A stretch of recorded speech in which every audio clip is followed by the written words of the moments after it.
ಪ್ರಿಯ ವೀಕ್ಷಕರೇ, ನಾವಿವತ್ತು public voice ನ್ಯೂಸ್ಗೆ ಆತ್ಮೀಯವಾದಂಥ ಸ್ವಾಗತ. ನಾವಿವತ್ತು ಒಂದು ಹೂವನ್ನು ಮಾರಿಕೊಂಡು ಕೂಡ ನಮ್ಮ ಬದುಕನ್ನು ಕಟ್ಟಿಕೊಳ್ಳುವಂತಹ ಒಂದು ಅದ್ಭುತವಾದಂಥ ಕುಟುಂಬದ ಬಗ್ಗೆ ನಿಮಗೆ ತೋರಿಸ್ತಾ ಇದ್ದೀವಿ.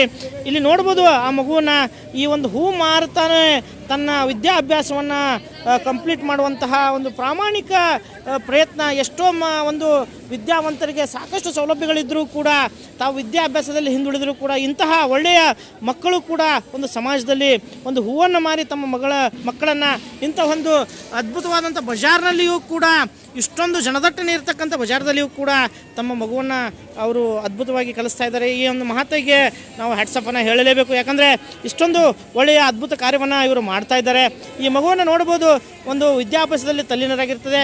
ಈ ವಿದ್ಯಾಭ್ಯಾಸವನ್ನು ಕಲಿತು ಈ ಮುಂದೆ ಈ ಒಂದು ಬಹಳ ಹಿಂದುಳಿದ ವರ್ಗದವರಾಗಿರ್ಬೋದು, ಒಂದು ಅಲ್ಪಸಂಖ್ಯಾತರಾಗಿರ್ಬೋದು, ಯಾವುದೇ ಆಗಿದ್ರೂ ಕೂಡ ಒಂದು ಜಾತಿ ಭೇದವನ್ನು ಮರೆತು ನಮ್ಮ ಜೀವನವನ್ನು ನಾವು ಕಟ್ಟಿಕೊಳ್ಳುತ್ತೇವೆ. ನಮ್ಮ ಜೀವನದಲ್ಲಿ ಒಂದು ಒಳ್ಳೆಯ ಮುಂದೆ ನಾವು ಜೀವನೋಪಾಯಕ್ಕೆ ಒಂದು ಒಳ್ಳೆಯ ಆಫೀಸರ್ ಆಗಿ ನಾನು ಬದುಕಬೇಕನ್ನುವಂತಹ ಆಸೆಯನ್ನು ಇಟ್ಕೊಂಡು ಈ ಒಂದು ಮಗು ತನ್ನ ಒಂದು ಕಾರ್ಯವನ್ನು ಮಾಡ್ತಾ ಇದೆ. ಆ ತಾಯಿಯನ್ನು ನಾವು ತೋರಿಸ್ತಾ ಇದ್ದೀವಿ ವೀಕ್ಷಕರೇ. ಒಂದು ಹೂವನ್ನು ಕಟ್ಟುತ್ತಾ ಪಾಪ ತನ್ನ ಒಂದು ಕೆಲಸ ಕಾರ್ಯಗಳನ್ನು ಕೂಡ ಮಾಡ್ತಾ ಇದ್ದಾರೆ. ಅವರಿಗೂ ಕೂಡ ನಮ್ಮ ಪಬ್ಲಿಕ್ ವಾಯ್ಸ್ ನ್ಯೂಸ್ ಪರವಾಗಿ ಒಂದು ಆತ್ಮೀಯವಾದಂಥ ಧನ್ಯವಾದಗಳನ್ನು ತಿಳಿಸ್ತೀವಿ. ಇಂತಹ ಒಂದು ಕುಟುಂಬಕ್ಕೆ ನೀವೆಲ್ಲರೂ ಒಂದು ಲೈಕನ್ನು ಕೊಡಿ, ಸಬ್ಸ್ಕ್ರೈಬ್ ಮಾಡಿ ಅಂತ ಹೇಳ್ತಾ, ಇದು ನಿಮ್ಮ public voice news. Thank you very much.